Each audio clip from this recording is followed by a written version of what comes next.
Olá, meu nome é Raquel Colares, eu sou psicóloga clínica e organizacional e a ideia é a gente iniciar o ano conversando um pouquinho sobre a relação que a gente estabelece com o nosso trabalho, a atividade que a gente realiza, com a nossa carreira e também com os locais onde a gente realiza esse trabalho.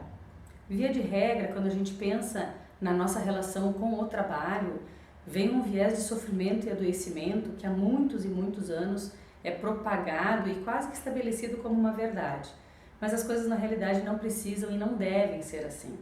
A capacidade produtiva é uma capacidade inerente ao ser humano e é uma capacidade que o seu objetivo, o seu foco principal, a sua essência é a geração de prazer.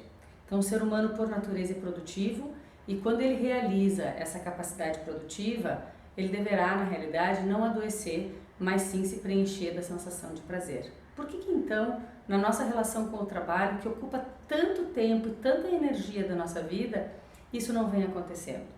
Se a gente parar para pensar um pouquinho na origem da palavra trabalho, ela vem de um termo chamado tripalium, que se referia a um objeto de tortura medieval. Daí a gente já pode perceber o quanto esse termo trabalho vem carregado de uma perspectiva, quase uma verdade, de que isso vai nos adoecer e vai nos gerar sofrimento.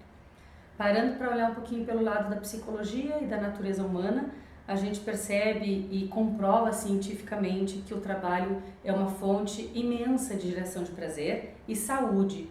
E quanto mais saudável as pessoas estão, quanto mais saudáveis em toda a sua integralidade, em todas as suas dimensões, mas quanto mais mentalmente saudável, emocionalmente saudável elas estiverem, mais elas produzem. Esse grande aumento de produtividade, na realidade, é de desejo de todos nós. Das empresas que visam lucro, dos profissionais que visam uma vida saudável na sua relação com o trabalho e da própria sociedade que é impactada por pessoas mais saudáveis no seu dia a dia. Quando a gente pensa nesse sentido, a gente para se dar conta que até um determinado ponto, e a gente está falando ali geração X, então estamos falando geração Baby Boomer, geração X e um pouquinho do início da geração Y, se existia a perspectiva de que a nossa vida deveria ser modelada de acordo com as exigências do trabalho, de acordo com as exigências da carreira que eu pré-determinei aos 16 anos e a partir dali não poderia mais abrir mão dela e teria que seguir por essa carreira com todos os sacrifícios necessários.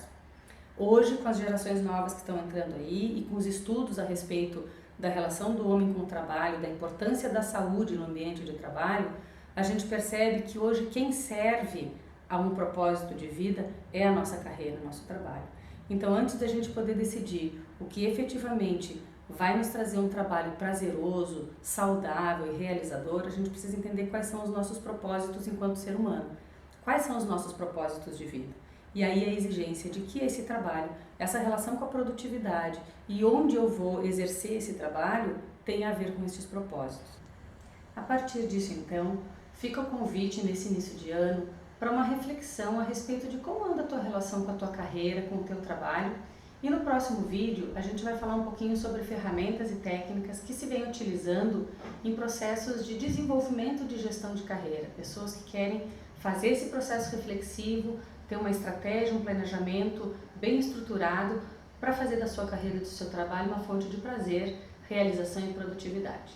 Te aguardo!